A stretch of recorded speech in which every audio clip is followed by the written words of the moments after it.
paper that's about 8 years old. Not only that, but this work was not published at one of the most prestigious journals. Not even close. So, why? Well, you'll find out in a moment, but I have to tell you that I just got to know about this paper a few days ago, and it is so good, it has single-handedly changed the way I think about research. Note that a variant of this paper has been implemented in a Blender plugin called Flip Fluids. Blender is a free and open source modeler program which is a complete powerhouse. I love it. And this plugin embeds this work into a modern framework, and boy, does it come to life in there. I have rerun one of their simulations and rendered a high-resolution animation with light transport. The fluid simulation took about 8 hours, and as always, I went a little overboard with the light transport that took about 40 hours. Have a look. It is unreal how good it looks. My goodness. It is one of the miracles of the world that we can put a piece of silicon in our machines and through the power of science explain fluid dynamics to it so well that such a simulation can come out of it.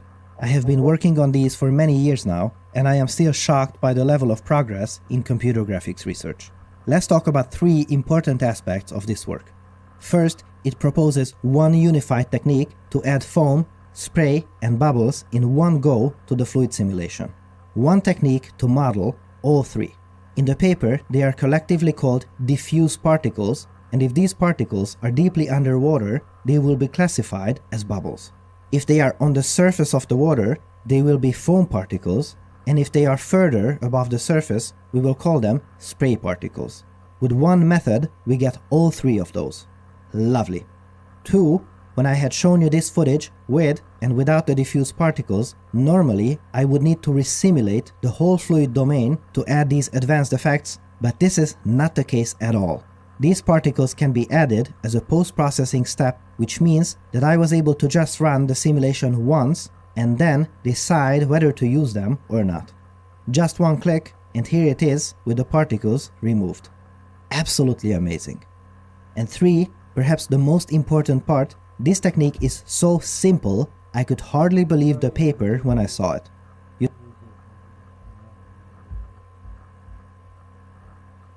не вру, просто где мое пианино вообще? Что ничего не делает?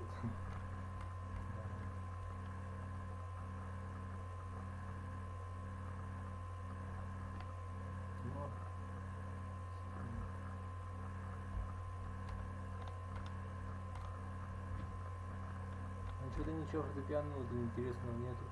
Ладно.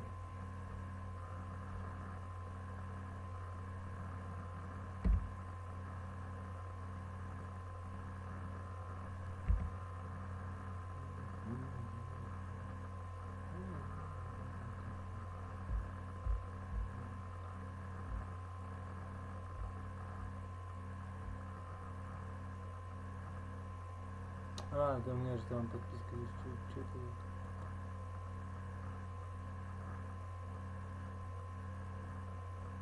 Главное что-то выложить.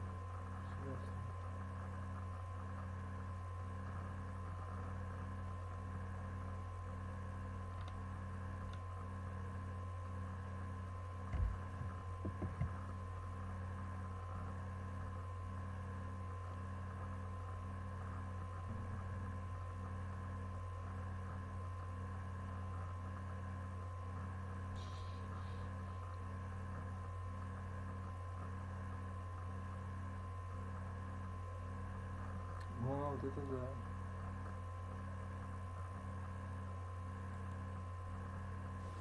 I would like to talk a little bit about the so-called secret behind playing double thirds. I remember my first experience when I started studying with Dorothy Taubman. I was playing the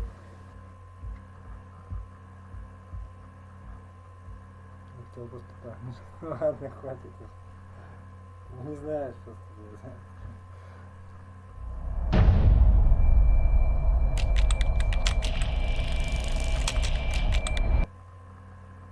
$75 000, да, стоит штучка? Нормально, мопсик, вот мопс, так мопс, right? Какой пикер. Thank you.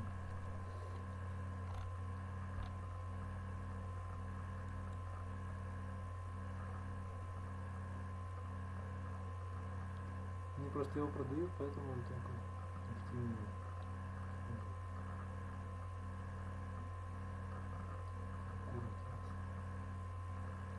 Атлас, что ли? Не атлас? Атлас?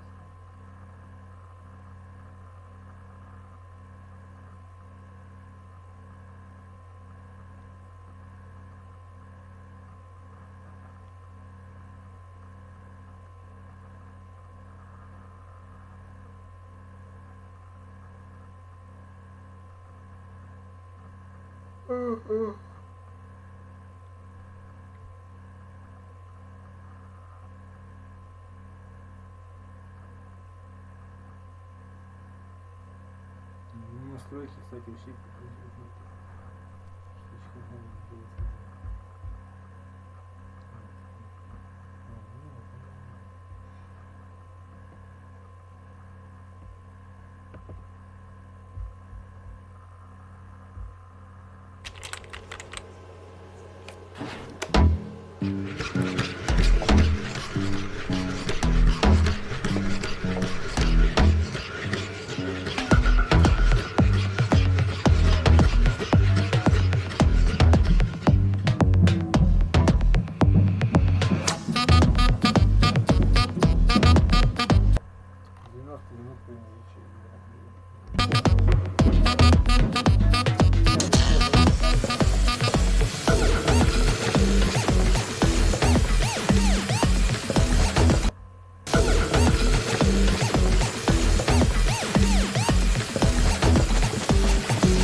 Et si j'étais né en 17 à Leidenstadt,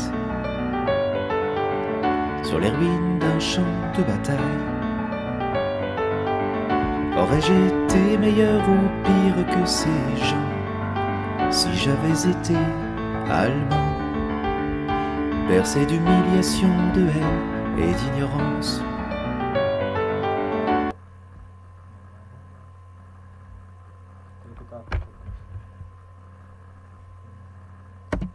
Haydn E-flat sonata, the last one. And when I got to the double thirds, I remember feeling very often out of balance. Sometimes it came out and sometimes it came out like this, not exactly secure. And I learned that the first thing to think in double thirds is that the rotational movement, the rotational balance. So if we play, if the rotation is toward the thumb side, it doesn't mean leaning toward the thumb, beyond it, like this way. It's not being off balance. It's coming from the side. you know, to land straight down. It's what we call double rotation.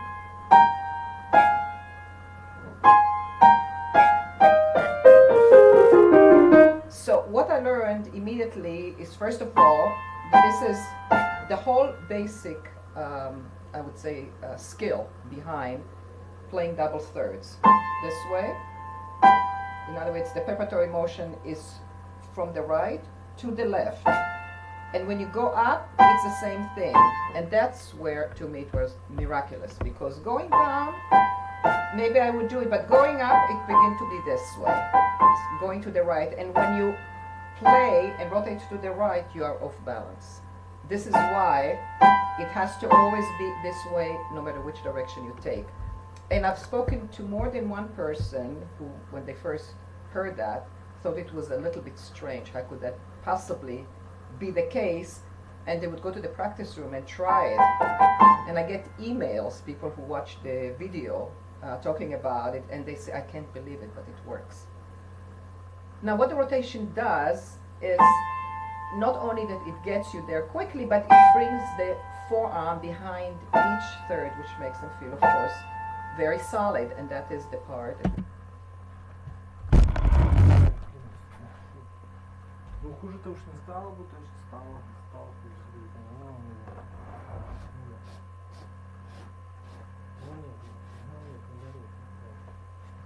хуже. Ну, как где? Ой, тоже, да. Ну, ладно, что лучше есть.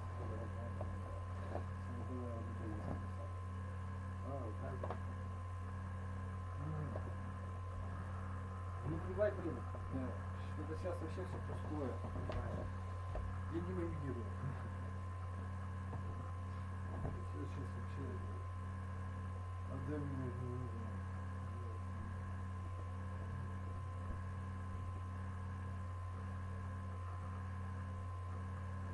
Да.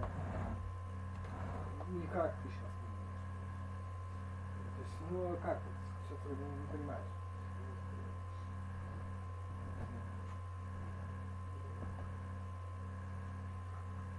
Что? Живой, проверено как-то.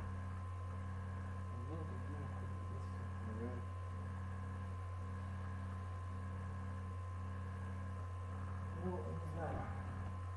Это лучше, чем про Трампа смотреть, да? Wearing, I'm wearing.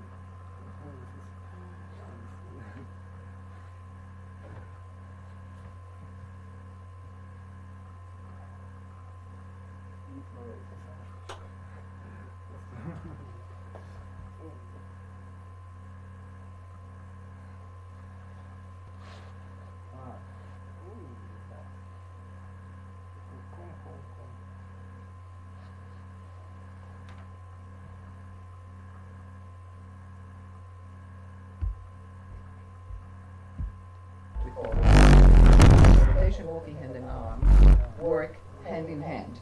So going down, going up, then it becomes smaller, and you immediately see that something else is taking place. You see some shaping, you see a little bit of in and out. Just when I showed 5 fingers in one of the clips early on, in scales in 5 fingers on white keys, and I'm discussing now in white keys. So when I play the 1-3, then in order to go to the 2-4 and not curl the fingers, which is one of the main reasons curling is to getting tight, I rotate and move out. And then I rotate and move a little bit forward to turn me back to here. It creates what we call a little bit of an under and an over shape. And that's what the eye sees. But if underneath the rotational balance is not working, it can end up being something like that. So it goes back again and again and again to the fact that what we see is the end result and not the parts that make it up. Now what happens when we have to cross? If we're going down like that, I showed in a scale how we turn the forearm and go down and go up. So how the rotational movement, together with other movements, but at the basis, the rotational movement makes it possible to cross down and going up with ease, with security, quickly, and legato. Now, when it comes to double notes, when I'm here and I have to cross, if I hang on to my third finger, I'm stuck. I either have to move my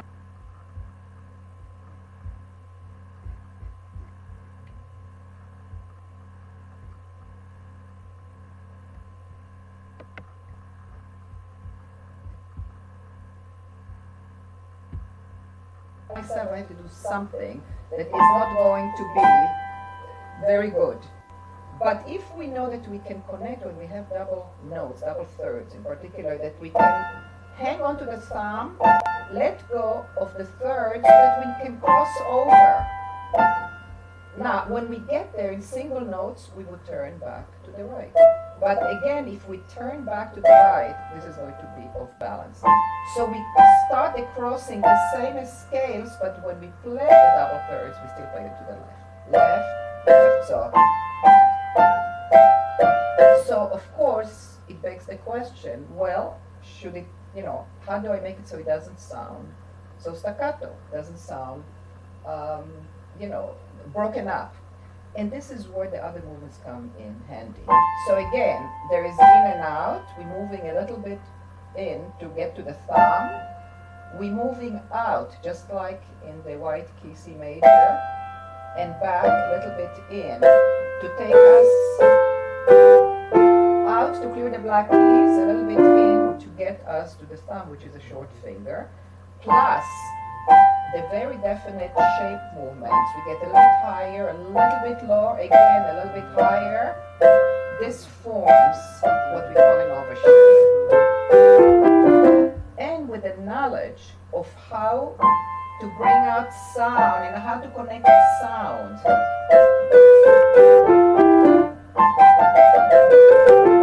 it sounds legato, even though, in fact, I'm not legato in the crossing.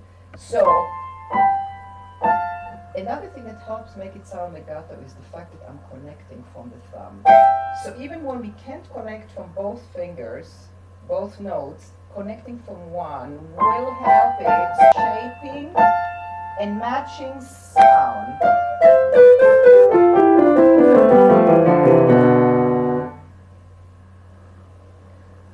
As to going up,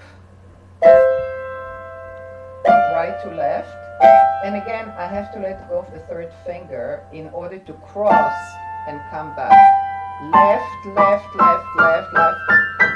What's beautiful about the rotation going to the left in ascending double thirds is that there is the feeling of going up. There is a feeling always of turning back. There's hardly a feeling of distances because you're always coming back. Now notice as I go back rotationally, my arm is shifting behind to the next third. That's what rotation does. Rotation makes it possible to move, to coordinate the finger, hands, and arm, to move with the fastest movement in the body, but it's together with the walking hand and arm, which shifts us.